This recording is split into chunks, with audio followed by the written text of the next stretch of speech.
Ade Irawan, seorang pekerja migran Indonesia asal desa Sindang Mekar, Kecamatan Duku Puntang, Kabupaten Cirebon, meninggal dunia ditikam oleh temannya sendiri di Korea Selatan. Kakak korban, Nur Hasanah, mengungkapkan sosok Ade semasa hidup. Menurutnya, Ade sering menolong sesama dan menjadi tulang punggung keluarga. Adik saya itu, Iwan, anak yatim piatu. Dia ditinggal ibu sejak SMA, dan baru saja kehilangan ayahnya setahun yang lalu.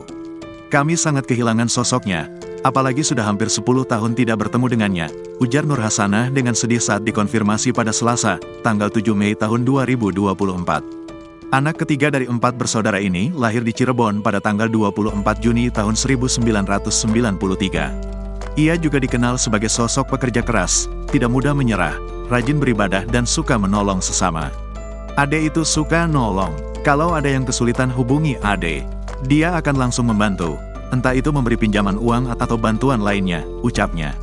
Sebelum menjadi PMI di Korsel, Ade bekerja di sebuah perusahaan otomotif di Indonesia selama 1,5 tahun. Uang yang dia kumpulkan dari pekerjaan tersebut digunakan untuk belajar bahasa Korea dan biaya menjadi PMI di Korsel. Iwan itu mandiri banget, gak pernah ngerepotin. Kerja di Yamaha di sini milih resign padahal kontraknya diperpanjang, katanya punya tabungan mau merantau di Korea saja, jelas dia. Meski hidup jauh dari keluarganya, Ade tetap aktif menolong, baik di kampung halaman maupun di Korea Selatan. Sebelumnya, Ade Irawan, seorang pekerja migran Indonesia asal desa Sindang Mekar, Kecamatan Duku Puntang, Kabupaten Cirebon, Jawa Barat, meninggal dunia setelah ditikam temannya sesama PMI di Korea Selatan. Peristiwa tragis tersebut terjadi pada Minggu, tanggal 28 April tahun 2024, lalu, di mana Ade mengalami 3 luka tusuk di tubuhnya. Informasi yang diterima keluarga menyebutkan, Ade, PMI yang sudah lebih dari 9 tahun bekerja di Korsel itu, dikeroyok oleh 5 temannya sesama PMI.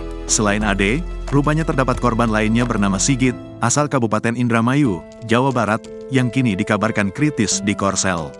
Nur Hasanah, kakak Ade mengungkapkan, bahwa adiknya diduga sudah diincar oleh salah satu pelaku. Sebab senjata tajam sudah disiapkan sebelum aksi penikaman itu terjadi. Kini pasca kejadian, jenazah Ade telah tiba di Indonesia dan rumah duka pada Sabtu, tanggal 4 Mei tahun 2024. Lalu, jenazahnya pun telah dimakamkan di tempat pemakaman umum Karangwangi, pada Minggu, tanggal 5 Mei tahun 2024, tak jauh dari rumah korban. Saat Tribun berkunjung ke rumah korban, suasana duka masih menyelimuti keluarga korban. Di sana, terdapat banyak karangan bunga ucapan berbelasungkawa dari teman-teman korban baik sesama PMI di Indonesia maupun di Korsel. Kursi dan tenda pun masih terlihat di halaman rumah korban, menandakan acara tahlilan terus digelar setiap malamnya. Sementara itu, menurut keterangan polisi Korsel, sebelum penusukan itu terjadi, pelaku dan korban sempat berselisih di sebuah klub. Namun tidak diketahui apa yang menyebabkan keduanya berselisih. Setelah keduanya keluar dari klub, pelaku kemudian menikam korban hingga tersungkur dan akhirnya meninggal dunia. Download Tribun X sekarang, menghadirkan lokal menjadi Indonesia.